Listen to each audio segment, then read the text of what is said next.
So Dharmaraja, for the first time in this entire Mahabharata, you will see him finding himself in a very depressed state. He is not his usual self. He is worried. He's worried about, not about himself, but about his brothers, about Draupadi. How are these people who are so much used to comforts and everything going to hide themselves and lead this next 1 year? How is it going to be? How is it possible? He's worried about all of them. And then, so in times of distress, right? So something goes wrong. And if you see your parents troubled, and if you see your mom or dad with tears in their eyes, how would you guys feel? You would feel very depressed, right? So the thing that people say is, like, the way we convey that is, if a person like you is behaving like this, if the head of the family is feeling down, what happens to the rest of the members of the family? They're depressed. They will be depressed too, right?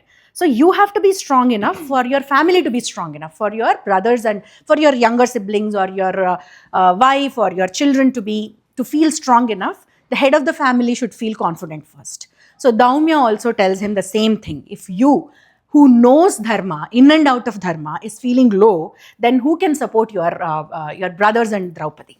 So this is not the time where you will fall into things like this. Are there sons with them? No, I told, right? All the 5 Upapandavas were with Drupada Maharaja. Drishtadimna comes at the beginning of Aranya Parva and takes all 5 of their brothers, all 5 of their Upapandavas. And at the same time, Abhimanyu goes to Dwaraka along with Krishna. So everybody is at their maternal houses, maternal uncles' houses. Huh? Subhadra ikkada ledhu. Subhadra, Abhimanyudu, both of them are at Dwaraka along with Sri Krishna. Only Draupadi. The condition is also that Draupadi and Pandavas have to go to Aranyavasa and Ajnatavasa. Okay. Dhaumya says that. And then Dharmaraja asks, is there anybody from the past who has really been through so much of hardships, who has really gone through so much of pain and emerged successful? Then Dhaumya goes on to recollect about the pain that Sita Devi had to go through. He tells that Sita Devi, being the princess of Videha and being the wife of Sri Rama and the queen of Ayodhya, she has been to Aranyavasa, and from there she was taken away by Ravana. And she lived there for how many months? Almost a year, right? After 10 months is when Hanuma figures out where she is. So for the entire 10 months, she was surrounded by demons. There was nobody who she knew, who she could recognize or who she could trust or anything. So she spent there in a place where she did not know a single person for 10 months, and she did not lose her hope.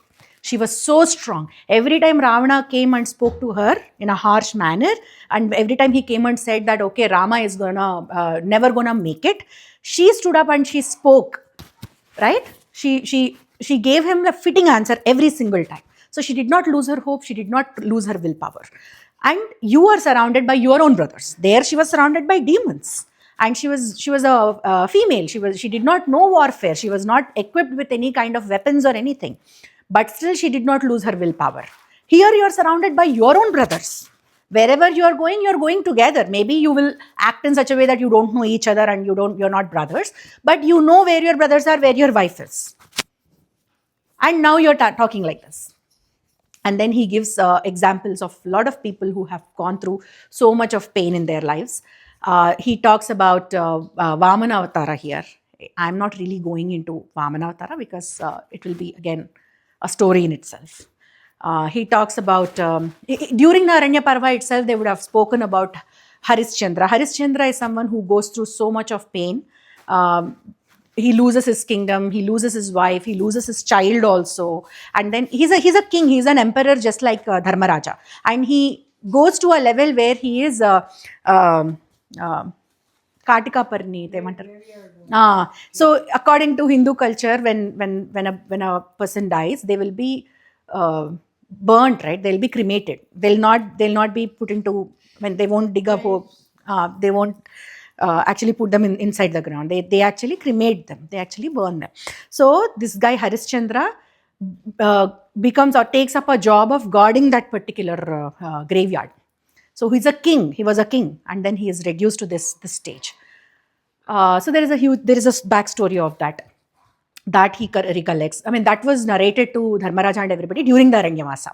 So all these people have gone through so much more pain than what you are going through, and emerged successful. So only reason why they came out successfully out of all these circumstances and situations is they were always following dharma. And needless to say, you are a embodiment or personification of dharma himself, so you don't have to worry about it. That's what Dhaumya says. Am Okay.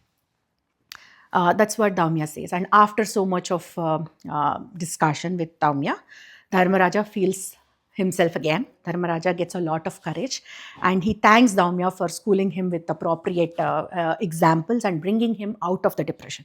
So this shows that it is very important to pick a teacher or pick a purohit who is always wishing good for you.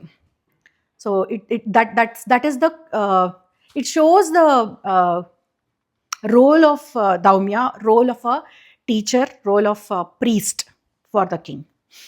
And Dhaumya instills a lot of courage. And then Dharmaraja can think straight now.